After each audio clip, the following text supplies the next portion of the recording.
Business Challenge, le magazine de l'économie et de l'entreprise.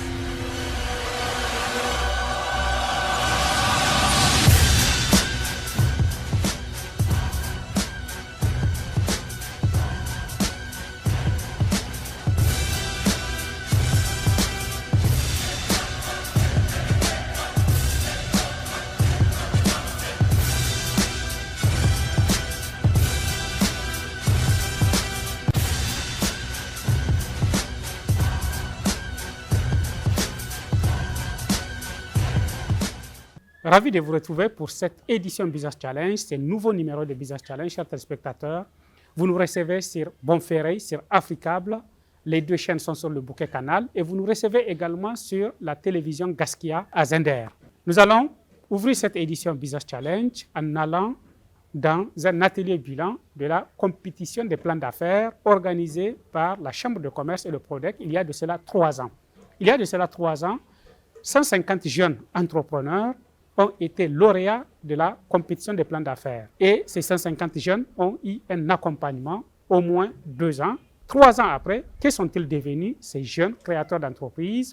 Vous allez voir leurs témoignages, les échanges, les retours d'expérience qu'ils ont réalisés à travers une session appelée Atelier Bilan organisée par la Chambre de commerce et d'industrie du Niger en partenariat avec le PRODEC.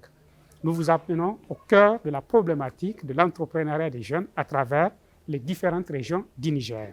Et puis nous allons poursuivre en allant au cœur de l'Assemblée générale ordinaire organisée par l'Association nigérienne pour la promotion de la finance islamique. Comme vous le savez, l'ANEFI, qui est cette association, se bat depuis plusieurs années pour faire en sorte que la finance islamique gagne du terrain au Niger. Et il y a également des victoires dans ce combat, dans ce travail.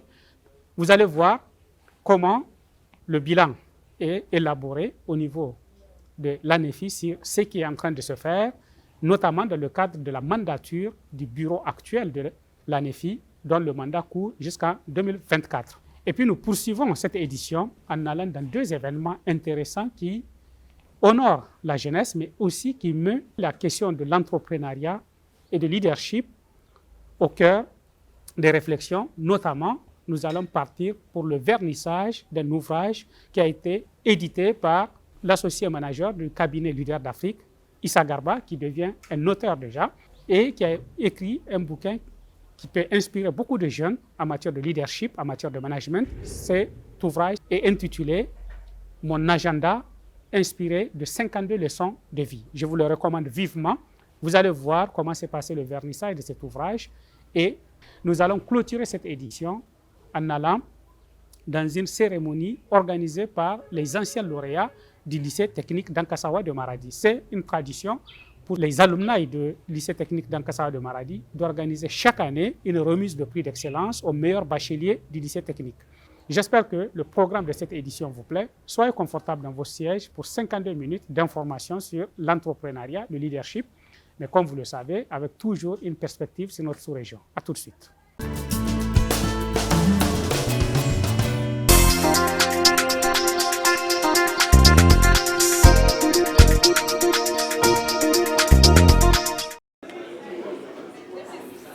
Des 150 lauréats de la compétition des plans d'affaires 2019 ont exposé du 13 au 14 septembre 2022 leurs produits et services au centre de conférence Mahatma Gandhi à Niamey. Ceci en marge de l'atelier bilan de la compétition des plans d'affaires organisé par le PRODEC, la CCIN et l'ONG Action pour le développement des initiatives locales ADLI. Ils sont jeunes, filles et garçons, désormais chefs de petites unités de transformation de produits agroalimentaires, ateliers de menuiserie bois semi-moderne, ateliers de couture moderne, salons de coiffure ou encore des chefs d'entreprise de sécurité et d'alerte incendie. Dans ce numéro de Business Challenge, nous vous emmenons dans les coulisses de cet atelier bilan de la compétition des plans d'affaires 2019 à la présentation des résultats obtenus et leçons apprises de cette compétition ainsi qu'à la découverte des principaux acteurs clés de cette grande activité émulative et des produits des entreprises nouvellement créées.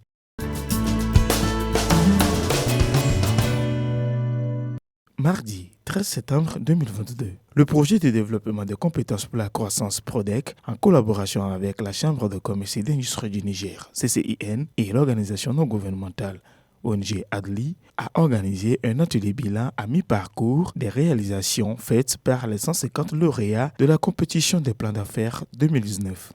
Pour le PRODEC, la mise en œuvre de sa sous-composante 2-3 est l'un des défis fondamentaux de l'employabilité au Niger qui est en passe d'être relevé. Dans le cadre du financement additionnel du PRODEC, il a été préconisé l'organisation d'une compétition de plans d'affaires, CPA, destinée aux jeunes diplômés du niveau moyen et du niveau supérieur afin d'offrir une alternative crédible au financement du démarrage et du développement des meilleurs projets. La compétition de plans d'affaires CPA, dont le processus a démarré en 2019, a pour objectif de permettre aux jeunes diplômés du niveau supérieur et moyen bénéficiaires de la formation en entrepreneuriat dans le cadre du PRODEC de créer des entreprises rentables, viables et promouvoir l'auto-emploi et l'emploi aux jeunes.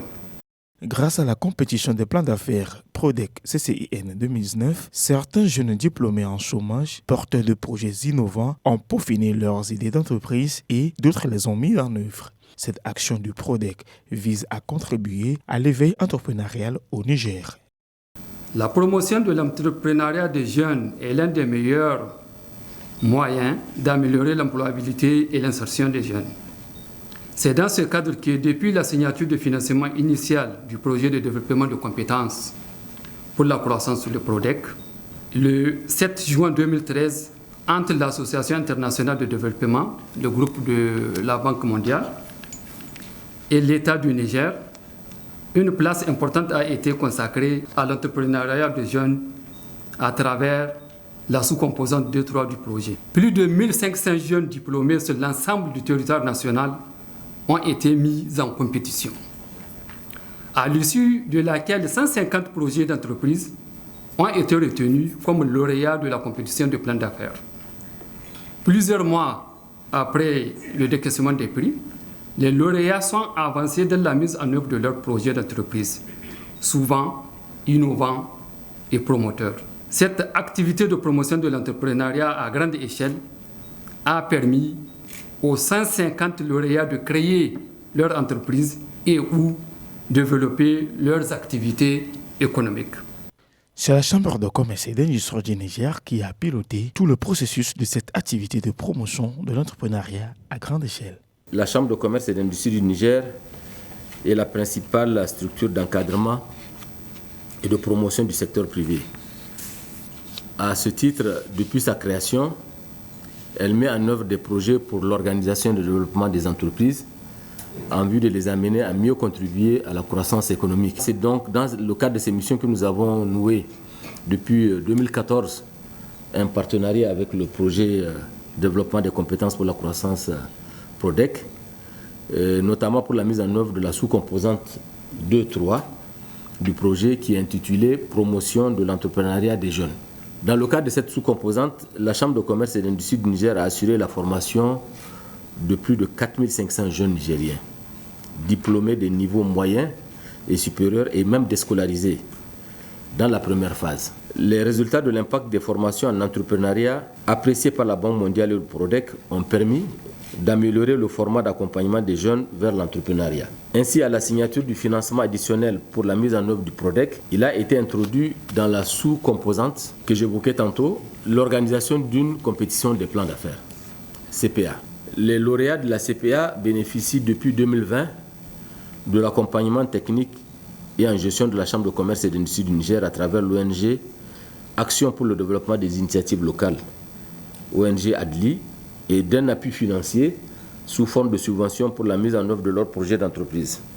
Ils étaient près de 200 participants issus du secteur privé, des cadres des institutions publiques, porteurs de projets d'entreprise et étudiants à y prendre part. Ce qui nous réunit aujourd'hui revêt un caractère extrêmement important pour la Chambre. Parce que nous étions convaincus que ce n'était pas une panacée que de former, que c'était non plus pas une panacée que de faire des CPA, puisqu'on en a fait avec la maison de l'entreprise. Mais ce qui importait le plus, c'est comment on réalise qu'on impacte positivement l'environnement économique du pays, tant à Niamey qu'à l'intérieur du pays. Et je crois que là-dessus, avec tous les partenaires qui tournent autour de la Chambre, des efforts ont été déployés ça et là pour faire en sorte que nous ayons un retour. Et je crois que c'est l'occasion aujourd'hui, dans les heures et les jours qui vont suivre, pour que ceux-là qui ont été primés, qui ont été accompagnés, fassent un retour à nous, à vous, et même aux formateurs, par rapport aux réalités du terrain. Qu'est-ce qu'il en est exactement? Est-ce qu'il y a des réorientations à faire? Est-ce qu'il y a un besoin spécifique, peut-être même en fonction des régions, à faire? C'est de ça qu'il s'agirait durant ces échanges que vous aurez. Parce que le plus important, comme je l'ai dit, ça n'a jamais été une fin en soi de former ou même d'organiser la CPA, c'est de faire en sorte que nous ayons des jeunes filles, des jeunes dames, des jeunes hommes qui vont impacter, mais la façon la plus positive, l'écosystème privé du Niger, en créant des entreprises, en créant des mini-industries qui soient dans la durée. Une présentation des résultats obtenus des lauréats CPA 2019 et leurs impacts a été faite. S'en est en suivi une visite guidée des stands des lauréats. À ce niveau, les jeunes entrepreneurs ont expliqué aux visiteurs les vertus médicales, nutritionnelles et lucratives de leurs produits et services.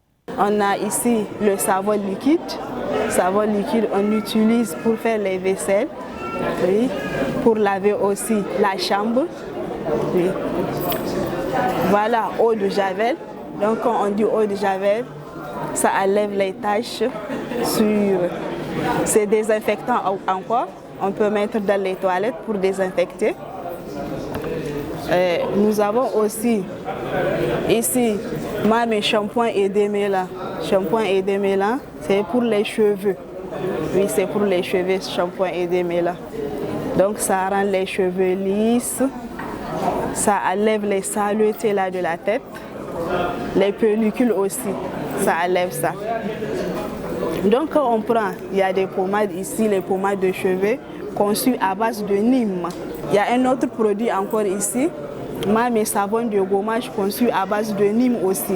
Et pour les femmes encore qui ont les taches, les dermatoses, les boutons, ça enlève facilement. Oui. Donc il y a un autre produit encore, le savon à base de moringa. Si vous voulez un bon teint, ça rajeunit encore pour celles qui ne veulent pas vieillir, quoi. Personnellement, je ne fais que le remercier. Parce que c'est une chose que même nos proches, la famille ne peut pas nous faire ça. Parce qu'actuellement dans la famille, il n'y a personne qui va prendre 3 millions d'euros là pour donner en tant que sœur ou bien en tant que nièce ou quelque chose pour dire une telle tiens, il faut aller à l'école. Et ils ont pris à nous, ils ont pris à notre capacité, à nos idées et tout ça là, sans nous connaître même. Ils nous ont donné ça, c'est une très grande aide vers ça. On arrive à même à gérer nos problèmes,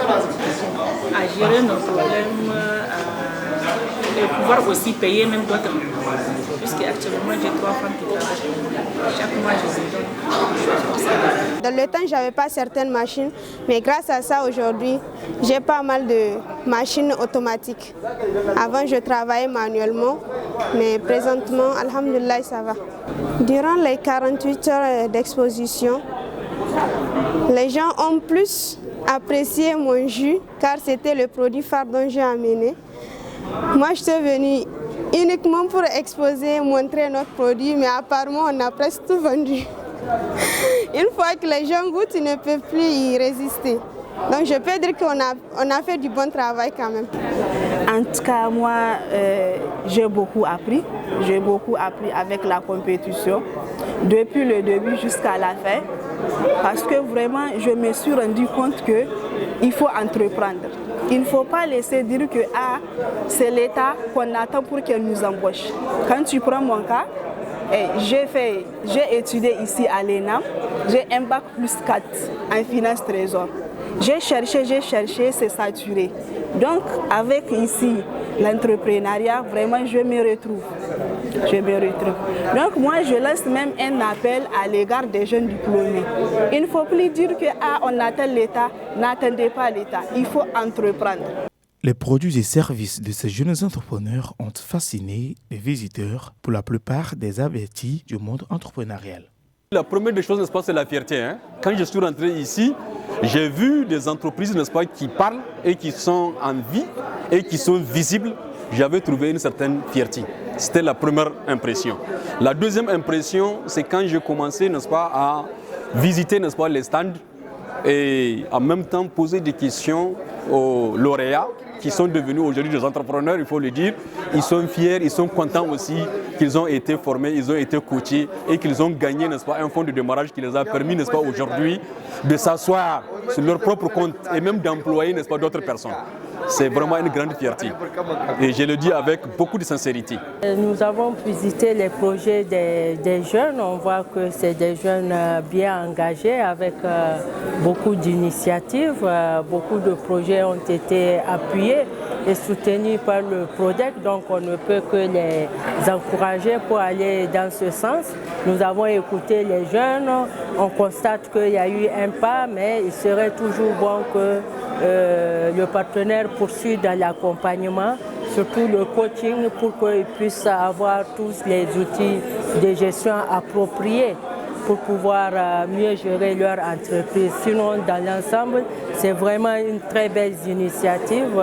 On ne crée pas l'entreprise pour créer, mais on crée l'entreprise pour donner vie à l'entreprise. La première des choses que je veux dire, n'est-ce pas, à ces entrepreneurs, c'est de croire en eux-mêmes. Le développement, n'est-ce pas, de leur propre entreprise provient d'abord d'eux.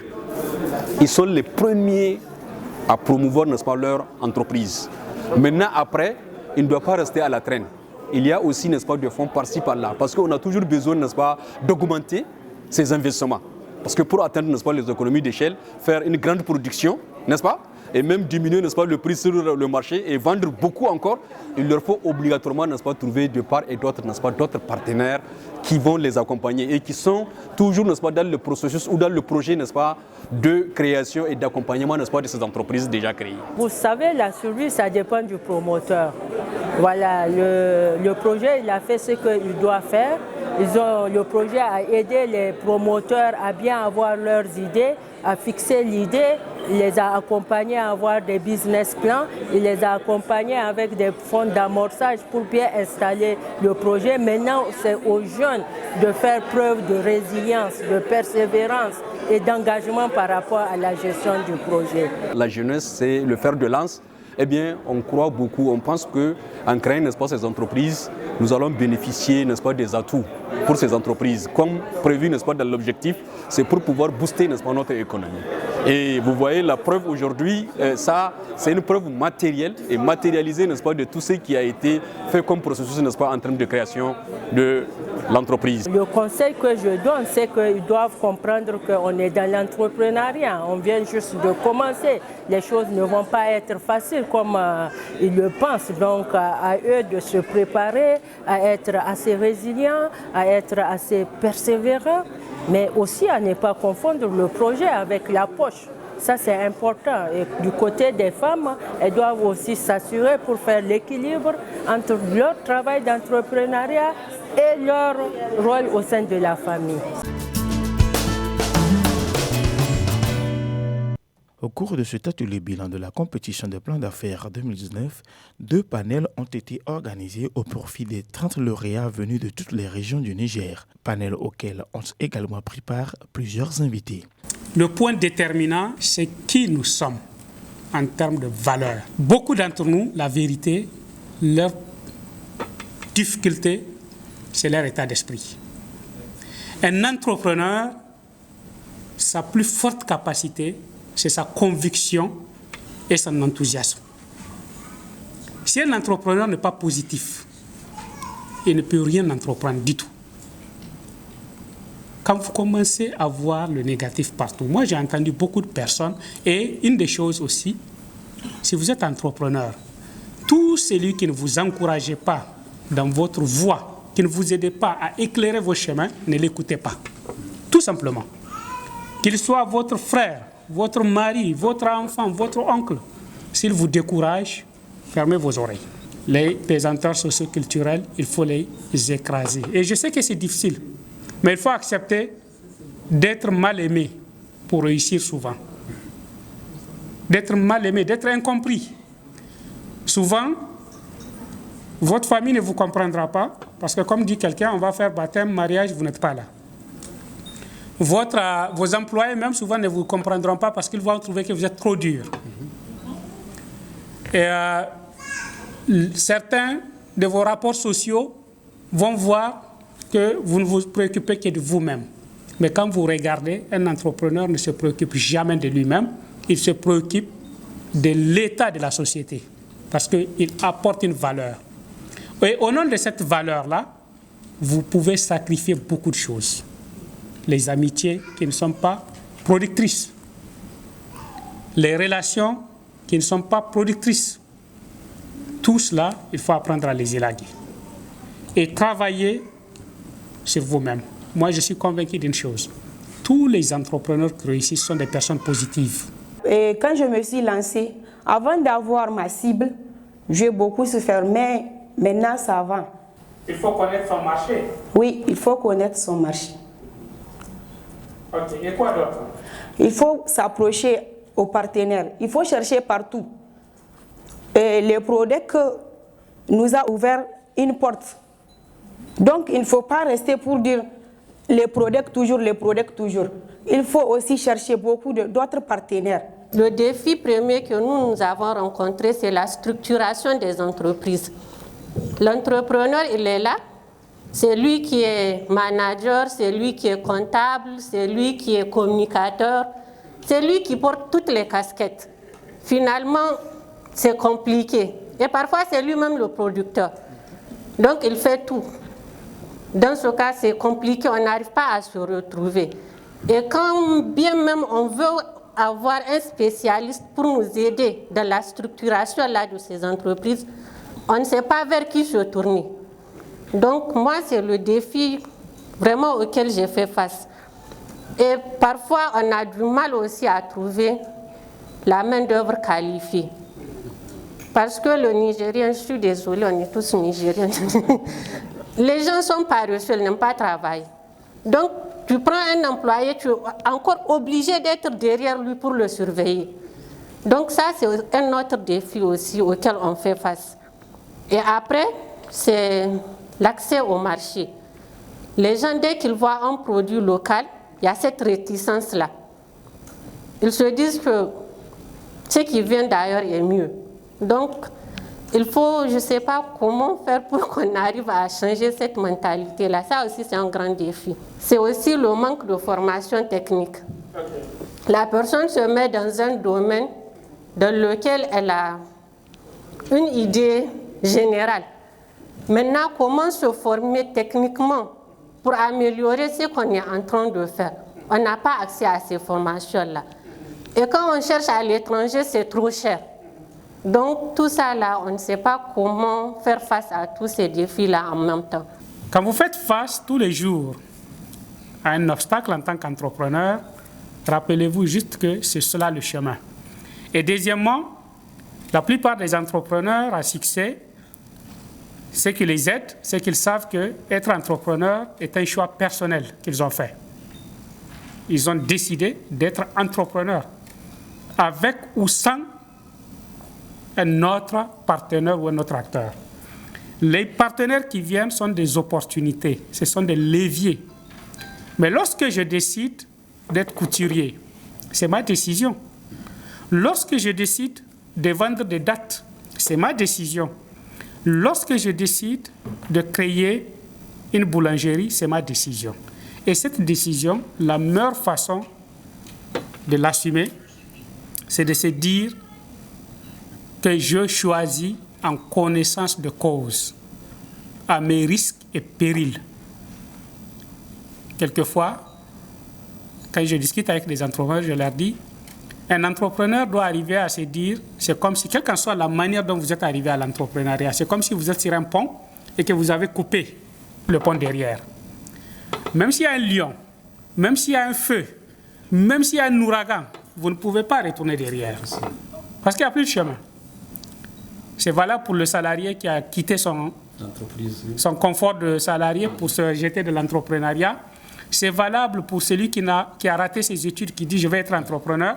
C'est valable pour celui qui est au chômage, qui dit « ok, moi je vais sortir du chômage, je vais être entrepreneur ».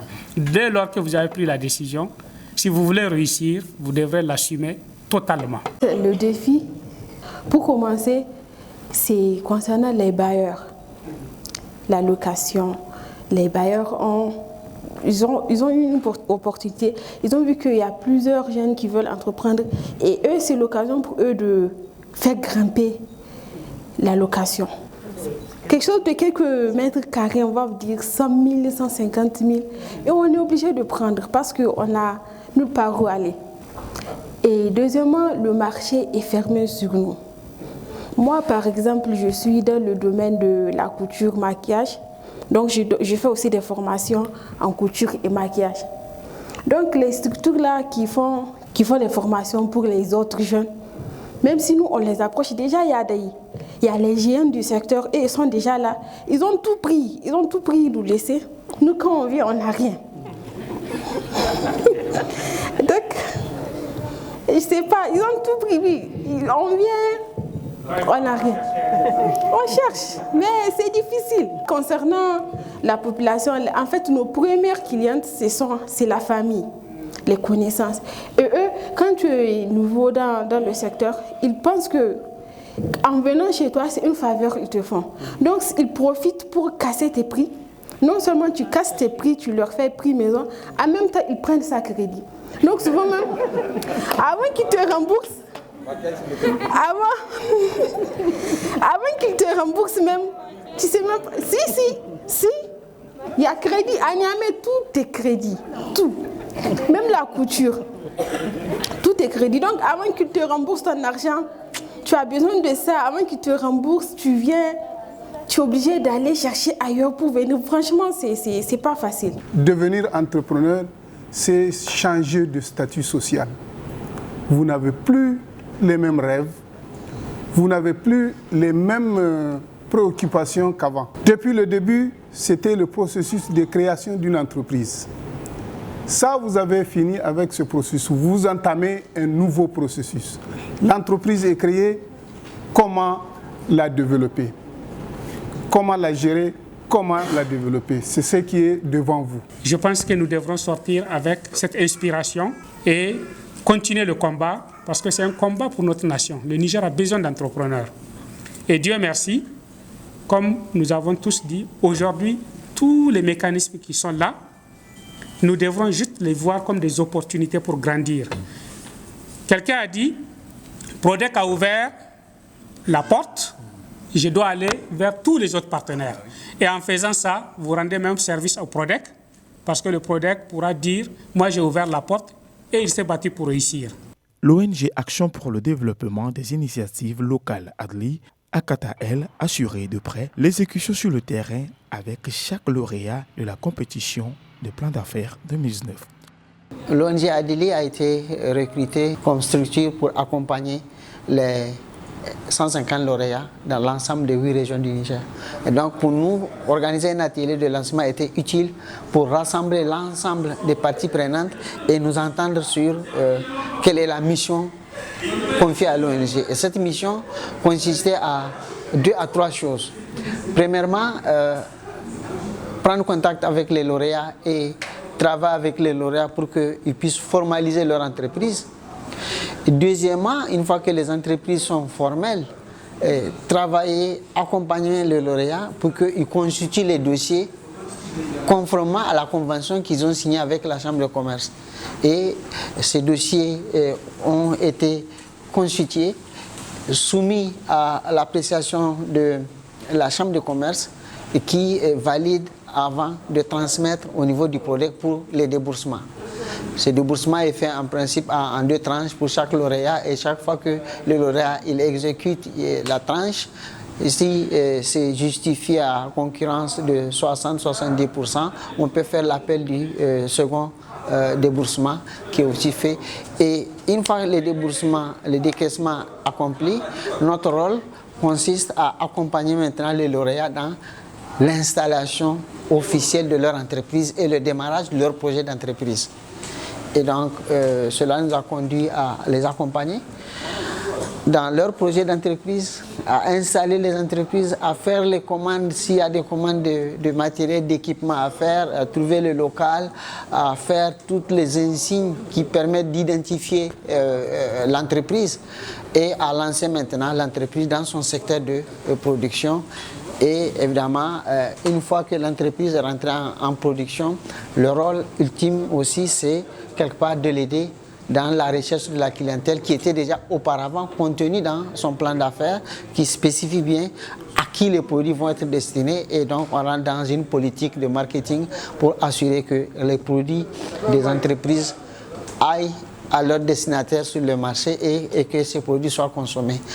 Sur le terrain d'accompagnement, la fiscalité demeure une question préoccupante. Et les problèmes majeurs qu'on rencontre et pour lesquels, de notre point de vue, la Chambre de commerce et le PRODEC doivent prendre leurs responsabilités, c'est comment faire en sorte que ces jeunes entreprises qui viennent de démarrer aient des dispositions fiscales souples, allégées, leur permettant de continuer le bout du chemin. Ça, c'est le facteur important. On ne peut pas commencer une entreprise dans leurs conditions et en bout de champ, dès que vous ouvrez la boutique, vous avez le fisc qui est là, qui vous tend les papiers, il faut payer. Et je pense que si on veut faire la promotion de l'entrepreneuriat, en particulier pour les jeunes, eh bien, il faudrait créer des mesures fiscales allégées qui correspondent à leur capacité et pour pouvoir assurer cette promotion. Ainsi, pour le développement de leurs entreprises, le consultant a partagé avec les participants quelques astuces simples mais très efficaces à long terme. Pour ce qui est du développement de l'entreprise, ce n'est pas de la rigolade. C'est maintenant que le travail commence. L'entrepreneur travaille à minuit. L'entrepreneur travaille le matin. À tout moment où on a besoin de lui, il se réveille. Le premier conseil, c'est de vous demander de continuer la recherche d'informations. Il faut donner beaucoup d'importance à la recherche d'informations. Un entrepreneur, c'est celui qui est, si tu veux, à l'écoute, à la recherche d'informations permanentes. Deuxième conseil, c'est les formations. Renforcement des capacités en gestion. Vous savez, créer une entreprise, c'est un challenge. Mais savoir gérer l'entreprise, c'est également un autre, d'ailleurs plus ardu. Le troisième conseil, c'est la formation toujours, mais sur le plan technique. Sur ce que vous faites déjà, vous avez besoin de renforcement technique. Quatrième groupe de conseils, c'est à partir de ce moment, vous devrez développer les qualités d'un bon entrepreneur. La deuxième qualité, c'est d'être honnête et sincère. Sincèrement, un bon entrepreneur, c'est celui qui sait être honnête. Honnête, d'abord, pour les produits et services que vous offrez. Donc moi, je crois que l'honnêteté, c'est ce qui fait gagner la confiance des autres. Ensuite, il y a la créativité, toujours dans le comportement, la créativité, puisque vous allez œuvrer dans le domaine où il y a la concurrence. Et enfin, le cinquième groupe de conseils, c'est les échanges, le réseautage. Vous avez la chance d'être de la même génération, échanger entre vous, constituer une sorte de réseau. Cet atelier bilan de 2 jours a permis aux lauréats de la compétition des plats d'affaires 2019 de vulgariser leurs produits et services ainsi que de remonter l'expérience terrain de la compétition des plans d'affaires. Ainsi, en un an d'exercice, ces 149 lauréats qui ont effectivement mis en œuvre leur projet ont créé plus de 360 emplois et ont bénéficié d'un accompagnement financier de plus de 410 millions de francs CFA. L'étape suivante, et qui est fondamentale, demeure le développement et la suivi de leurs entreprises nouvellement créées.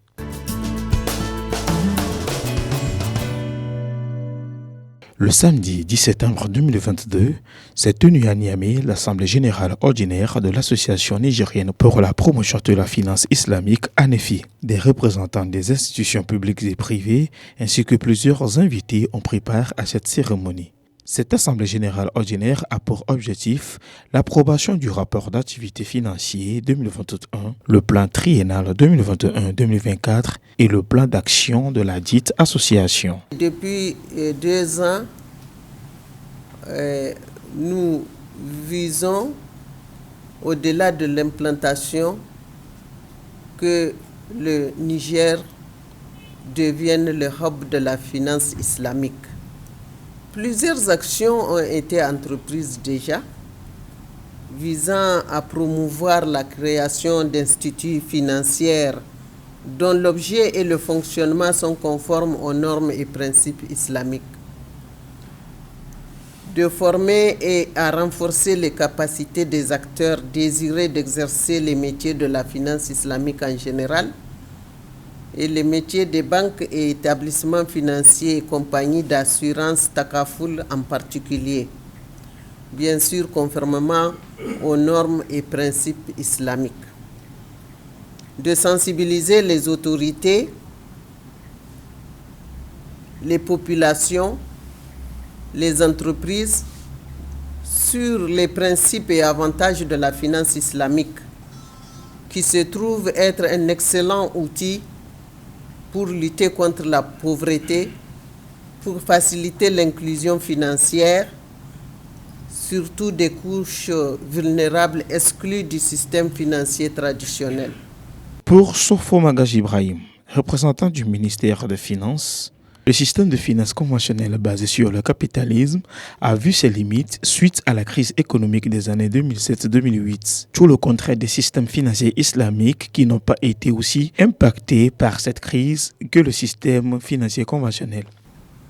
Aujourd'hui, les nombreuses études entreprises ici et là ont pu mettre en exergue les raisons de cette résistance des institutions financières islamiques aux aléas qui ont fait crouler beaucoup de puissantes entreprises financières conventionnelles. En effet, de par ces principes fondamentaux, la finance islamique rejoint les idéaux de la finance éthique et le concept de responsabilité sociétale des entreprises qui prône une gestion équitable des ressources naturelles afin de permettre non seulement un développement durable des économies mondiales, mais aussi la prise en compte des intérêts des générations futures. Au cours de cette Assemblée générale ordinaire, le bureau exécutif de l'ANEFI a tenu plusieurs présentations. D'abord, il s'est agi de présenter les rapports d'activité au titre de l'année 2021. Ça n'est en suivi la présentation du rapport financier de décembre à janvier 2021. Une lecture du rapport de commissaire aux comptes a permis aux participants d'examiner le rapport financier de l'association au cours de l'exercice 2021. Pour le nouveau bureau mis en place le 21 août 2021, le plan triennal 2021-2024 a pour objectif de vulgariser les actions de la finance islamique. Le but ultime de l'ANEFI, comme vous le savez, c'est de lutter, de contribuer à la lutte contre la pauvreté au Niger à travers la promotion de la finance islamique, qui est, comme vous le savez, un outil de développement durable d'une économie. Les membres de l'association et nouveaux adhérents ont apporté des suggestions, observations et recommandations afin d'améliorer les activités de l'ANEFI. Il revient alors au Bureau exécutif national d'en tenir compte afin d'assurer pleinement son rôle de promotion de la finance islamique au Niger.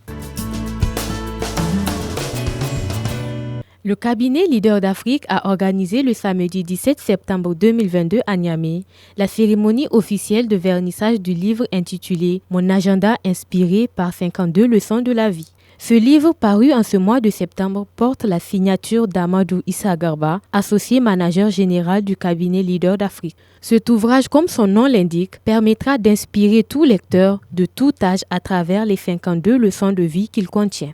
Et chaque matin que nous devons nous lever, nous devons nous dire qu'est-ce que je dois faire pour ma communauté? Et c'est ce que nous expliquons dans le livre pour chacun d'entre nous. Ce n'est pas orienté jeune, ce n'est pas orienté vieux, ce n'est pas orienté les enfants, c'est orienté pour tout le monde. Ma petite fille de 11 ans, elle a insisté pour lire le livre. J'ai dit, prends, va lire. Je m'adresse peut-être à celui qui n'a pas de rêve, celui qui vit au gré des circonstances. Il a besoin de ce livre pour se retrouver. Pour celui qui vit dans l'angoisse, il a besoin de ce livre pour faire disparaître cette angoisse. Et pour celui qui est ambitieux, il a de quoi renforcer son ambition pour construire le monde. Président de la cérémonie, Guru Zamagaji Salamatou, ministre de l'entrepreneuriat des jeunes, a estimé que l'auteur du livre a réalisé un travail de prospection nouvelle et inédite pour un changement de mentalité de la jeunesse nigérienne. Ce remarquable travail, teinté d'altruisme, nous fait comprendre qu'aucun changement social n'est possible sans changement de mentalité et que le changement d'attitude au sein de la communauté doit tirer son expérience des leçons dans tous les domaines de la vie en société. À travers ces 52 expériences de la vie, Issa Garba Amadou nous montre que notre personnalité est le fruit de plusieurs facteurs, ceux innés et ceux influencés par notre environnement. Le livre présent, sous forme d'expériences vécues et de leçons tirées de ces expériences, le complexe sujet du changement de nos mentalités a pour ambition d'aider un spectre très large de potentiel de croissance que représentent les filles et les filles du Niger. Ainsi, il est donc nécessaire de savoir qui est Amadou Issa Garba, l'auteur. Amadou Issa Garba. Très tôt, animé par le souci de bien faire, tu as pensé qu'il était important de tenter avec brio l'entrée à l'École nationale d'administration du Niger, en choisissant une filière complexe qu'est la finance et la trésorerie. En 2014, le bain fort de se poser la question « Pourquoi je vais continuer à travailler sans donner aux autres ce que je sais ?» a permis la création du cabinet Leader d'Afrique. Et en te disant, il faut désormais que j'ajoute sur mon bagage du cycle 2 un cycle 3 pour être dans la classe de sub-sub, comme on le dit souvent à l'ENA. En 2016, la CAIMA, ayant bénéficié de ton passage, a fait appel. Ce qui t'a poussé à te partager entre je reste dans le privé où je continue à donner ce que je peux donner pour que l'administration publique nigérienne, pour que les structures qui sont à connotation dans la marche de l'accompagnement, n'est-ce pas, de nos populations, que ces entreprises puissent aller de l'avant. Ce qui t'a encore permis de donner une année entière jusqu'en août 2017, septembre 2016 ou 2017, où tu es reparti à la CAIMA pour occuper un poste, n'est-ce pas, d'auditeur interne. Mais le CIF fort de Leader d'Afrique t'a dit, s'il te plaît, les enfants ont besoin de toi, les jeunes ont besoin de toi. Si cette histoire, n'est-ce pas, autour du leadership t'anime, reviens prendre les rênes du cabinet Leader d'Afrique que tu as fait en septembre 2017. À cette cérémonie, le premier exemplaire du livre intitulé « Mon agenda inspiré par 52 leçons de la vie » a été vendu aux enchères à 350 000 francs CFA. Pour moi, c'est quand même un livre de chevet. C'est un livre qu'on ne peut pas lire à la hâte. Il faut s'asseoir et le lire avec intelligence, tel que c'est écrit. C'est écrit intelligemment. À le voir comme ça, on pense que c'est juste une collection de poèmes, ou bien des adages, ou bien des leçons de vie. Non. C'est des règles qui nous accompagnent. C'est ce qu'on vit avec. Il a sélectionné le meilleur. Et chaque titre qu'on prend, il faut prendre le temps de méditer là-dessus. Pour moi, demain, déjà, j'ai commencé déjà à lire les livres et je vois il y a beaucoup de choses que je pratique déjà. Il y a d'autres, ça me permet de faire le rappel. Parce que souvent, avec la lecture, c'est même pas souvent, c'est tous les jours. Lorsqu'on lit, on vivifie l'esprit. On vivifie l'esprit. Et ce que je sais déjà, c'est éparpillé dans plusieurs livres, mais là, c'est concentré. Alors, je dirais que cet ouvrage est un ouvrage inspirant. Inspirant pour la jeunesse, inspirant pour les professionnels, inspirant pour tout le monde. Parce qu'il y a des leçons qu'on apprend dans cet ouvrage. Il y a de l'inspiration qu'on tire de cet ouvrage. Et je peux recommander cet ouvrage à tout le monde. Tout celui qui n'a pas encore acheté ce livre doit pouvoir s'en procurer pour faire de ce livre son livre de chevet. Cette cérémonie à laquelle ont pris part plusieurs personnalités rentre dans le cadre du 6e domaine d'activité du cabinet Leader d'Afrique axé sur le pro-event, notamment l'organisation des événements professionnels, scientifiques et techniques.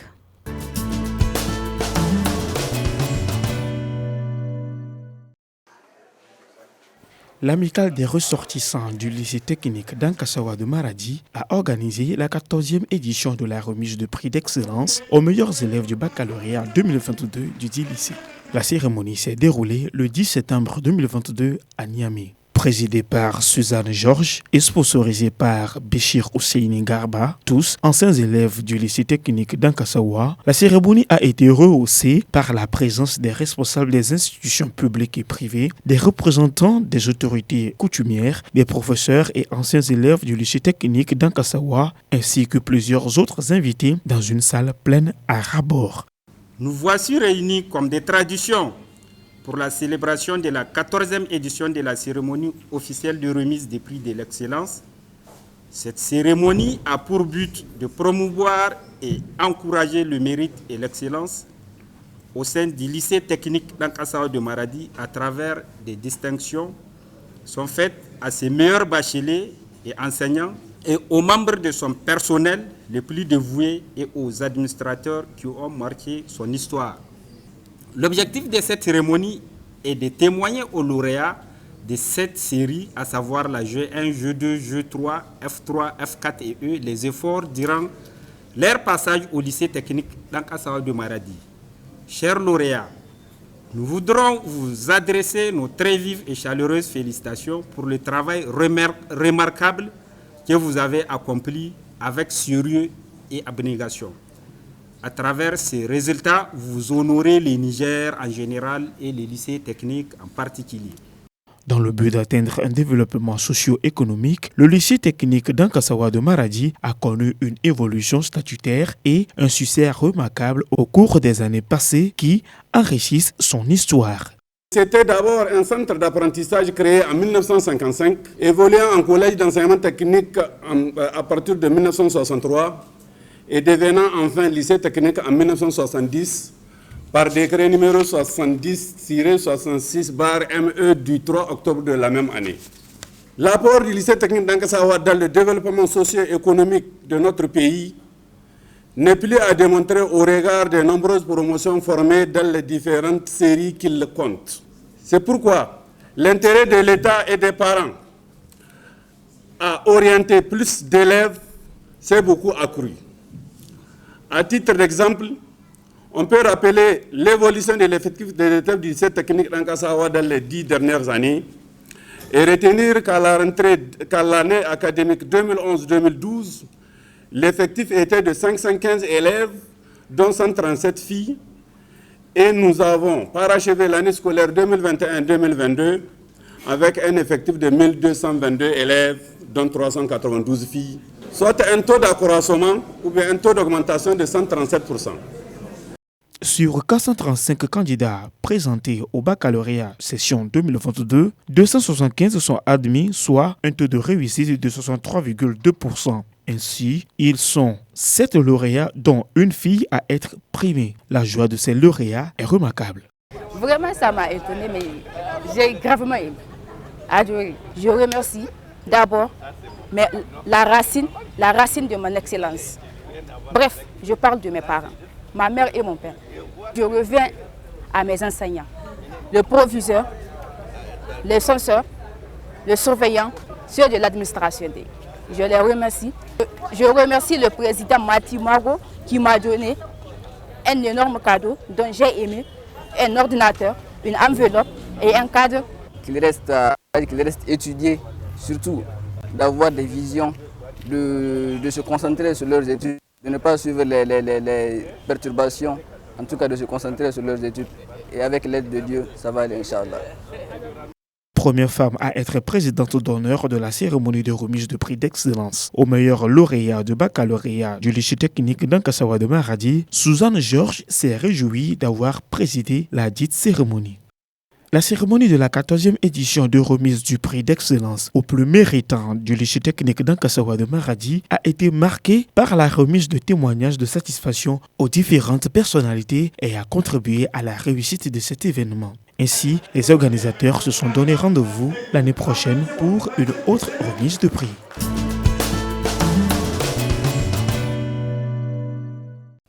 Chers téléspectateurs, j'espère que vous nous avez suivis pendant les 52 minutes de cette édition Business Challenge. J'espère que vous avez tiré un bon profit. Merci pour votre confiance. Merci pour votre fidélité à Business Challenge. Nous nous donnons rendez-vous dans 2 semaines pour une autre édition de Business Challenge, mais nous pouvons aussi toujours continuer à interagir, à échanger à travers nos réseaux sociaux, sur Facebook, sur YouTube. Vous pouvez consulter nos archives. Vous pouvez également, tous les jours, être en contact avec nos contenus à travers notre site web. Vous allez voir le site web de Business Challenge. Vous pouvez avoir des informations assez souvent rafraîchies sur les questions de l'entrepreneuriat et de l'économie. Vous pouvez aussi, à travers la radio Challenge FM, suivre nos programmes tous les jours, des programmes qui s'intéressent exclusivement sur des questions liées à l'entrepreneuriat, au leadership, mais également à l'économie de manière générale. Merci encore une fois pour votre confiance. Rendez-vous dans 2 semaines pour une autre édition de Business Challenge. Bonsoir.